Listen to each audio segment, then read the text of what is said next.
ত্রয়োদশ জাতীয় সংসদ নির্বাচনের জন্য 256 জন সম্ভাব্য প্রার্থীর নাম চূড়ান্ত করেছে খেলাফত মজলিস।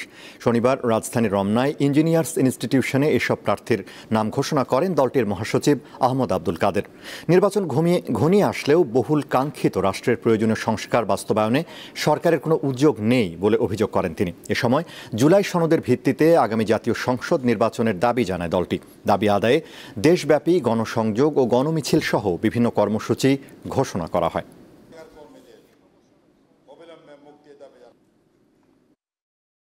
জুলাই জাতীয় সনদ 2025-এর ভিত্তিতে ত্রয়োদশ জাতীয় সংসদ নির্বাচন অনুষ্ঠান করতে হবে।